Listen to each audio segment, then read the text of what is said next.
करें स्टार्ट। हाँ जी, hello one, कैसे हो आप सभी लोग? सब बढ़िया। आई होप मेरे सारे भाई बहन बढ़िया ही होंगे और लिक्विडेशन से बचे भी होंगे, क्योंकि भैया देखो ये 50x और 100x वालों का मैं कुछ कर नहीं सकता हूँ। ऐसे डंप में फिर गायब भी होते हैं, कोई नहीं होता, जाता रहता है तुम्हारे। चलो अपन बात करते हैं अपने वीडियो की कि भैया वर्स्ट केस सिनेरियो बताओ कि अगर सब लोग ऐसे बोल रहे हैं कि बिटकॉइन ईटीएफ अप्रूव हो जाएगी जनवरी में तो बुल रैली स्टार्ट हो जाएगी, लेकिन हमें अगर मार्केट में अच्छे से पैसा कमाना है, टिके रहना है, तो हमें वर्स्ट केस सिनेरियो के लिए भी प्रिपेयर रहना पड़ेगा, रेडी रहना पड़ेगा। तो अगर लेट सपोज बिटकॉइन ईटीएफ का ये जो डंका भी मार्केट में बज रहा है ये थम जाए या फिर जो ढोल है वही फट जाए, यानी कि ईटीएफ भी अगर रिजेक्ट हो जाए तो क्या होगा?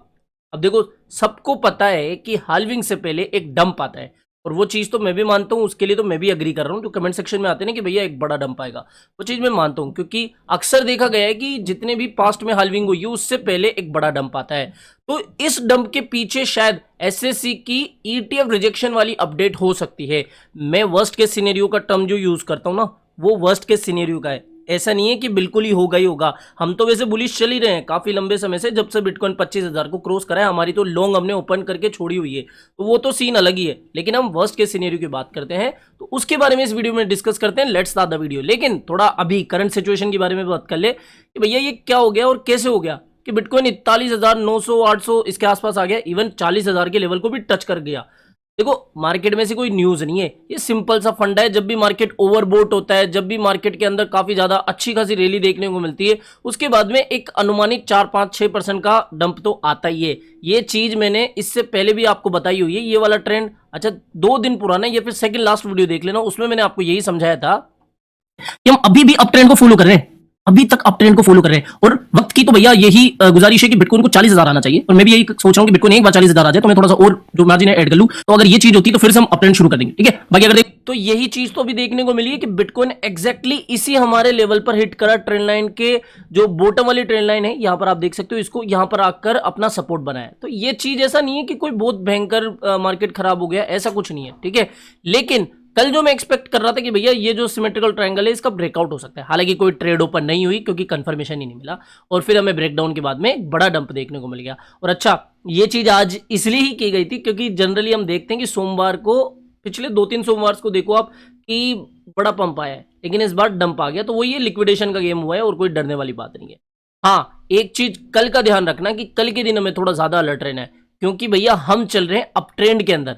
ये देखो, आप इसको राइजिंग वेज बोल दो, आप इसको अप ट्रेंड बोल दो, और जब भी इस तरीके से अप ट्रेंड के अंदर हम चलते हैं ना, तो इस लाइन का ब्रेकडाउन भी होता है। यहां पर मैं क्या कहना चाह रहा हूं इसका समझो आप। इस तरीके से हम लंबे अरसे से इस ट्रेंड लाइन पर ही ले रहे हैं, तो अगर हम उस तरीके से भी जाते हैं ना, और यहां पर अगर फॉर एन एग्जांपल 48 का लेवल भी टच कर देते, तो भैया इसका फिर ब्रेकडाउन भी तो होना है।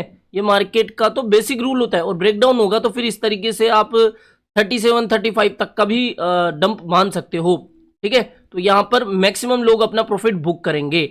अब ये चीज तो भैया थोड़े से 2-4-5 या फिर हफ्ते 1.5 हफ्ते के अंदर हो सकती है। अभी देखो, कल का सीन याद रखना आप, कल यूएस का सीपीआई डेटा आने वाला है, और जनरली हमने देखा है वैसे सीपीआई डेटा के बाद में कोई बड़ा इफेक्ट तो नहीं पड़ता, लेकिन इस समय बिटकॉइन क्रूशियल स्टेज में है, तो इस बार सीपीआई डेटा जो है वो थोड़ा सा गेम चेंज कर सकता है। और हाँ देखो, कल सीपीआई डेटा आने वाला है, तो मस्ट टेलीग्राम को ज्वाइन कर ही लेना, क्योंकि सबसे पहले सीपीआई डेटा के नंबर मैं अपने टेलीग्राम पर आपके साथ शेयर करता हूं।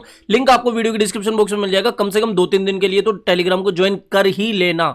अगर सीपीआई डेटा ज्यादा आया, अभी तो देखो फोरकास्ट यानी कि मार्केट अनुमान लगा रहे हैं कि 3.1 आएगा, पहले से कम आएगा, जो कि ठीक है, लेकिन अगर ये डेटा ज्यादा आया तो फिर गड़बड़ है। तो कल के दिन का हम थोड़ा सा ध्यान रखेंगे, और आजकल में कोई ट्रेड ओपन नहीं कर रहे हैं, लेकिन फिर भी कहना चाहूंगा कि जो लोग अगर स्पोर्ट के अंदर बाइंग करने चाह रहे हैं, पोर्ट के अंदर तैयार रहो, एसआईपी करते रहो, कोई झंझट या कोई दिक्कत वाली बात नहीं है। और जिनको एक और अपॉर्चुनिटी की तलाश है उनके लिए ये बात बता रहा हूं। देखो, ये बात शायद मैक्सिमम लोगों को पता है कि जब भी हाल्विंग होती है, हाल्विंग में क्या होता है, जो रिवॉर्ड साइज है वो घट जाता है, ठीक है। जैसे एक बिटकॉइन, जैसे अभी देखो बहुत रफली भाषा में समझा रहा हूं आपको, फॉर एन एग्जांपल मैं 2 घंटे के अंदर बिटकॉइन माइन करता हूं, तो मुझे 2 घंटे के अंदर 4 बिटकॉइन मिल रहे हैं, और वही मेहनत अगर मैं हाल्विंग की बात करूंगा तो 2 घंटे के अंदर फिर मुझे 2 बिटकॉइन मिलेंगे, यानी कि जो रिवॉर्ड है वो हाफ हो जाता है।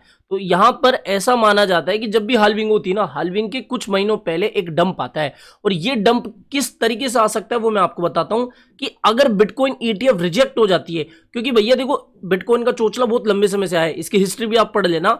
अगर बिटकॉइन ईटीएफ रिजेक्ट हो जाती है तो इसका मतलब नहीं है कि कभी आएगी ही नहीं, ठीक है। वापस से फाइलिंग होगी। लेकिन एक वर्स्ट के सिनेरियो के लिए हम मान लेते हैं कि अगर जनवरी के एंड में रिजेक्ट हो जाती है तो वहां पर एक फ्लैश क्रैश देखने को मिल सकता है। और वो जो क्रैश है पास्ट के अंदर ऐसा देखा गया है कि लगभग 24 से 25% या फिर रफली 30% की गिरावट आ जाती है। तो यहां पर अगर मैं आपको सिंपल से शब्दों में समझाऊं, यहां पर देखो अगर हम इसी जोन से यानी कि 45 से भी आप मान के चलो अगर गिरना शुरू करते हैं तो भी हम भैया लगभग 31,000 के आसपास जाएंगे। ये बात टेलीग्राम पर अब तक शायद 10 रिमाइंडर मैंने डाल दिया है। ये पोस्ट के रिमाइंडर मैंने 10 बार डाले या नहीं डाले, मैंने आपको बताया है कि भैया मैं मानता हूं कि एक करेक्शन आएगा लेकिन वो 30,000 से नीचे का नहीं होगा।